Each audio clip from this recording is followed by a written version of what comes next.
Survivor Series from November 30th, 2024. WWE Survivor Series featuring War Games. This is going to be my recap of that night. And just wanted to say off the top, that music you hear, Reality 508, check them out wherever you get your music. And please check me out if you're listening. Thank you on YouTube. Please subscribe, please like, please comment, please share. And check me out on all social media at Jason Talks About in most places. Facebook, X, formerly Twitter, Threads, Blue Sky, Instagram, TikTok. I'm all over the place. Look it up. Jason Talks About. Jason Medeiros, your host. That's me. And let's get to it. So Survivor Series opens up with the Women's War Games match. And this was a pretty solid match. I thought a little too heavy on the weapons, and a lot of the entrances kind of delayed because of weapons. We'll get to that, but let's just get to the match, and we will talk about that as we go along. So we start off with Nia Jax and Bayley, and I thought this was interesting. First off, kudos to Nia Jax because, she is a monster heel, at her size, and to be in that match first, that's a long, you're talking about like around an hour-long match where she is in there first. So kudos to her. She gets a lot of flack. Also, I would say logic-wise, Bianca won the advantage match back on Raw. And I said at the time, interesting that the baby faces would have the advantage because normally, right, it's the heels have the advantage. The baby faces are in peril and so on and so forth. But what they did here, it kind of made sense for Nia to be first because even with two women in there, Nia could still have the advantage. So that was actually a pretty good call. So, and that's exactly what happened. Nia was absolutely destroying Bayley at the point where Naomi came running down. So she was the third person to come into the match. Right away, he looks on now this is what I'm talking about. So Bayley's getting the crap beat out of her. Naomi comes running down. Instead of going straight into the ring to save her friend, she starts looking for a kendo stick. She gets the kendo stick. She, goes in, uses it a couple of times on Nia, but then Nia starts getting the upper hand on both women. Bayley was already kind of hurt and laid out anyway. And then Candice LeRae comes down, and she joins the fray, and the heels start taking advantage. She ends up grabbing some chairs. Nia, I was just giving her some credit, but I have to call it like it is. She gave some awful-looking chair shots. I don't know if she was scared to hurt people or if she was hurting. I don't know what was going on, but they were awful-looking. Then Bianca Belair comes running down. So, again, the heels are in control. Bianca Belair comes running down. You're thinking, oh, save her friends. She starts looking for a fire extinguisher and then a table. And then there was some really very awkward chair spots where, Nia was supposed to catch the chair so somebody could drop kick her, and just didn't look very good. Again, this match was pretty good overall. I'm not trying to crap on it, but there was just some of the details needed to be cleaned up. And that's what I say a lot about AEW. It's just the details. And I felt like that with this match. It was a little rough around the edges. And then it was Tiffy time. So Tiffy came in and she grabbed the garbage can and brought that into the ring. And there was all kind of stuff in the garbage can that will come into play later. So, they went back and forth. The heels took back control. But then Io came and she grabbed the garbage can. And it was very obvious. She pulled out the garbage can and put a rope around her. So here's the thing. This way she can tie it around herself and climb up the cage. So she did show that. So then, the babyface team starts to come back and starts to take over. And we're getting big time "We Want Mommy" chants because the crowd knows that Rhea will be the next one to come in after Raquel Rodriguez. So Raquel Rodriguez enters the fray, and as soon as that happens, the crowd knows Rhea Ripley's next, so they start going crazy. So Raquel comes out again. She runs out. First thing she does, awkwardly grabs the table, takes a minute to get the table into the ring. So Rhea Ripley then comes out, and now the crowd really explodes. And it's 4-on-1. The heels have taken control, and they're waiting for Rhea. And Rhea just starts to fight off all of them until Liv comes in with a baseball bat, and the match officially begins. Now, it's 4-on-1 again with the bat, and Rhea Ripley gets her hit a whole bunch with a baseball bat. I don't know if I really like this, because if you get beat up with a baseball bat, man or woman, you should probably be out of commission for good, at least for the rest of the match. So then some handcuffs. So then what happens is there's a spot with the fire extinguisher, and in all of the confusion, Rhea ended up handcuffing Raquel Rodriguez, because what would happen is Raquel Rodriguez kept protecting Liv Morgan, but now she was handcuffed, so she couldn't. So then there was a spot where Io Sky and Tiffany Stratton both climb the cage at the same time, and both leap on in the two separate rings. This is kind of the stuff I'm not crazy about, because you had a bunch of women in one ring and a bunch of women in the other, all coincidentally stop and all look up and all get ready to catch somebody. And Io did it in the garbage can. So basically, if the heels just moved out of the way and pushed everyone out of the way, she would just have killed herself, because she didn't even know what she was doing and just dived in a garbage can. It probably would have broke her neck. So they both jumped at the same time. Io launched herself in the garbage can, and Tiffany Stratton did the moonsault. And when everyone was laid out, Tiffy gets up, goes in one of the garbage cans, and pulls out Money in the Bank. And I was like, interesting. Is she going to cash in? But that got interrupted. And she was not able to cash in. But they did tease for a moment, like, is it going to be Nia or is it going to be Liv? And Raquel Rodriguez obviously was very upset because she was handcuffed and couldn't do anything about it. So eventually the baby faces take back control, and Rhea Ripley takes Liv Morgan up the ropes, jumps off the second turnbuckle with a riptide, and puts Liv Morgan through the table and wins for her team. So, all right, a good result. Rhea gets some measure of revenge, but Liv Morgan still gets to walk away with the title, so you can still continue the story. No Dominic Mysterio. I was surprised. No, he was not involved at all. That surprised me a little bit. So then we go to the U.S. Championship. LA Knight versus Shinsuke Nakamura. LA Knight is the champion. And I said in my review of Raw and SmackDown earlier that I was super impressed with the Shinsuke Nakamura's new entrance and presentation. And boy, I gotta tell you, they enhanced it even more. He's got this cool samurai mask now on with the horns, and his music was altered even more, and the background with the red moon.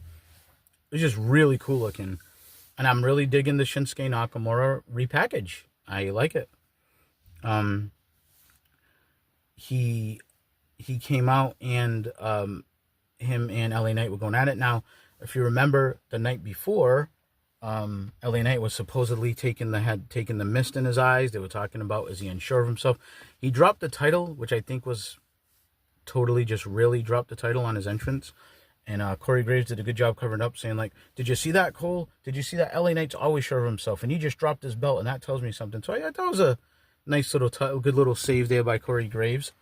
So the match goes back and forth, and it looked like LA Knight had the advantage. And at one point, he goes for a suplex. So they had a metal connector in between the two rings, which they always do for War Games. It looked like LA Knight was going to suplex him onto that. But what happened was Shinsuke went to the eyes of LA Knight and slammed him on the metal connector. So he raked, while he was up in the suplex, raked his eyes, which were already supposed to be compromised from the mist, slammed him onto the metal connector, rolled him in the ring, Kinshasa, and much to my very pleasant surprise, Shinsuke wins. Shinsuke becomes the United States champion. I did not see that coming whatsoever. So WWE, kudos, you surprised me because that does not happen often. And this was, like I said, a very pleasant surprise. I did not think they were going to position Shinsuke Nakamura to win the United States title at the pay-per-view.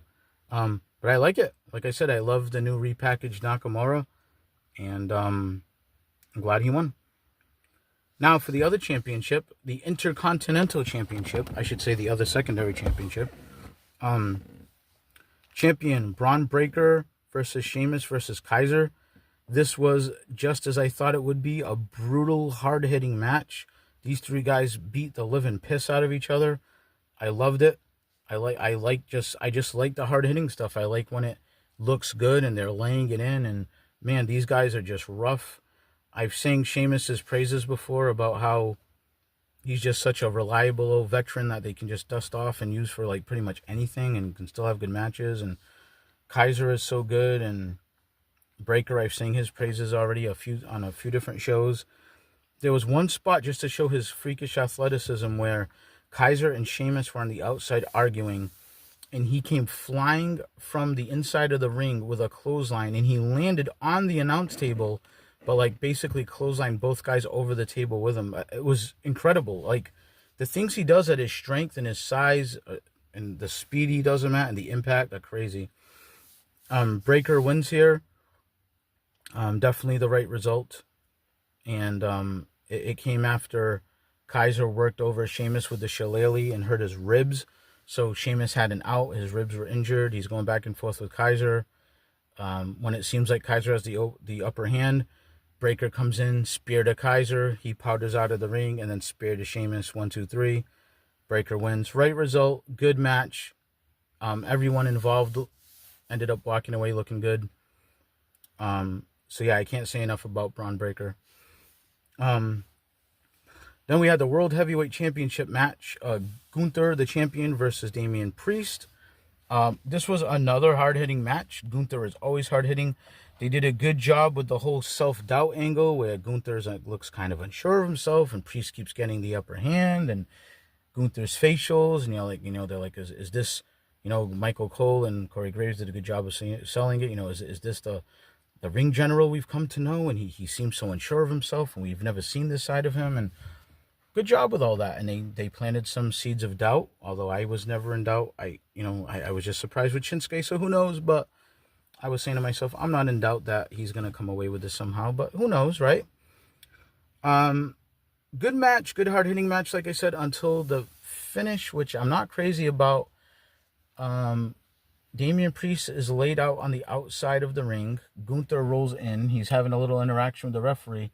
Finn Balor comes out of the crowd, jumps on the steps, stomps Priest with the coup de grace on the outside. Priest ends up getting rolled back into the ring. The referee turns around, starts yelling at Finn, but he didn't technically see him do anything. And Gunther ends up getting the win, putting Priest to sleep. The only thing I didn't like about this is I really don't know if I want to warm up the Balor and Priest feud again. Like, I just feels like we rewarmed the Gunther Priest thing. Now we're rewarming the Balor Priest thing. I feel like Priest is kind of stuck right now, and they should probably move on to other stuff. I don't know. But having said that, we move on to the men's War Games. And the match starts. So Solo's team comes out all together. And Tama Tonga is the one who starts off for the new bloodline. And then the OG bloodline actually all come out separately. And the announcers play with the fact of, is this tell you something? Are they not as unified?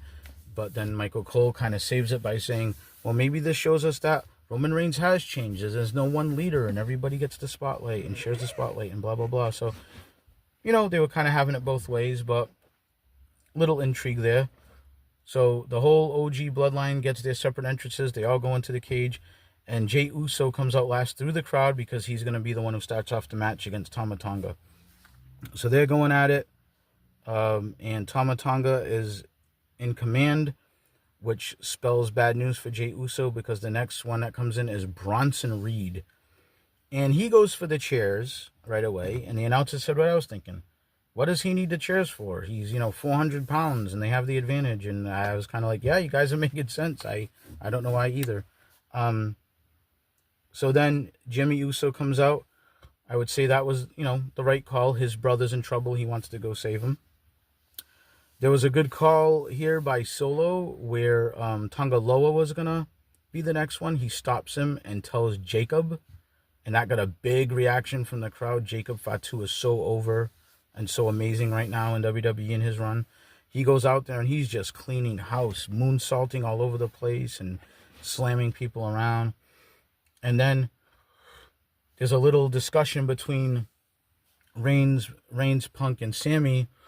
And Punk's going to go out, and Reigns kind of puts his hand out to stop Punk, and Sammy goes.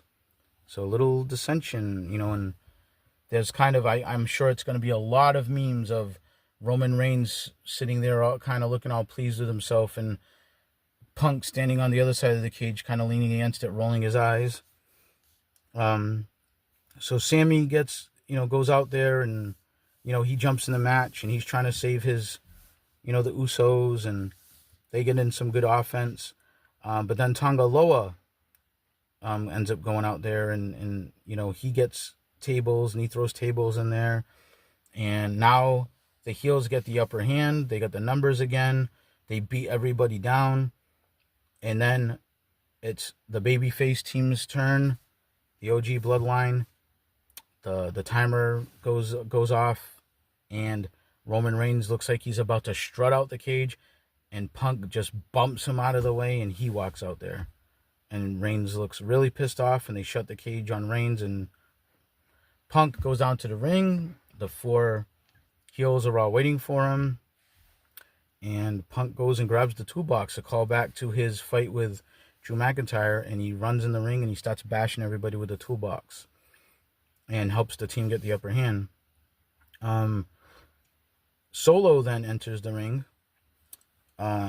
It's his turn, and at this point, the heels have taken back control, and he chains up the door and tells Reigns, "You're never getting in here." I guess he's never seen anyone scale the cage before and come over the top, which is exactly what would end up happening, but besides the point, he comes in, the heels take control again, they beat everybody down, including CM Punk.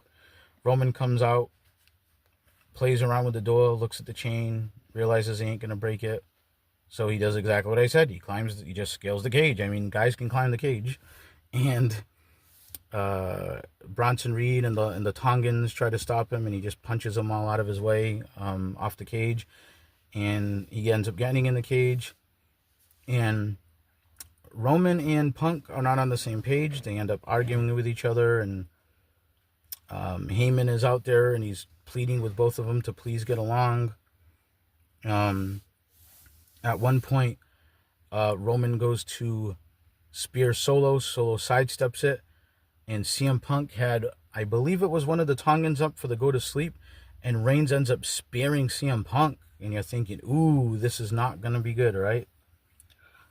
Jacob Fatu at this point did a couple of moonsaults and looked like he might have been legit hurt because he missed one. I believe it was on Punk. He totally missed and held his knee and went into the corner and just kind of stayed there for a while, and the referee was checking on him. He ended up getting back into the match, but so I don't know if he was just selling really well because he botched the moonsault or if he legit hurt himself. I really hope not, because this guy's on fire right now, and it would be a shame for him to get an injury. This led to a spot where Roman Reigns was laid out by the heel team. They ended up with the advantage. They laid him out. They put him on the table. Bronson Reed went all the way to the top and was about to squash Reigns when CM Punk at the last second, the timing was great on this, grabbed Reigns off the table, and Bronson Reed just obliterated that poor table. And this led to Roman Reigns helping CM Punk up. Now, earlier in the match, he had picked up all of his team, offered them his hand when they were on the mat, but ignored Punk. This time, he extends the hand to Punk. There's a little show of respect. Paul Heyman is smiling ear to ear. Then there was the Jimmy Uso. He ended up putting Jacob Fatu through the table. So they took out Jacob Fatu in a pretty big way just to make it, like, hey, if this guy's going down, he's going to go down with something big. So Jimmy Uso did the big splash to the table. And what ended up happening when that was all said and done was all five baby faces were up. And Solo was the only one left. And you see him trying to kind of talk his way out of it. And then he goes to give Roman Reigns the spike. And he gets hit with everybody's finisher, culminating in the go to sleep. And he stumbles around and he gets speared by Reigns and pinned. So good match, good entertaining match. I think it was clear that a couple of things he wanted to accomplish was Jacob Fatu looking like a star, which he did. And CM Punk and the Reigns, the back and forth, the intrigue, what's going to happen? Is anyone going to turn on each other? Ultimately, they didn't. They shook hands at the end. They kind of mouthed like one time only type of deal. Paul Heyman, the intrigue of that story. What's the favor he owes CM Punk? Still remains to be seen.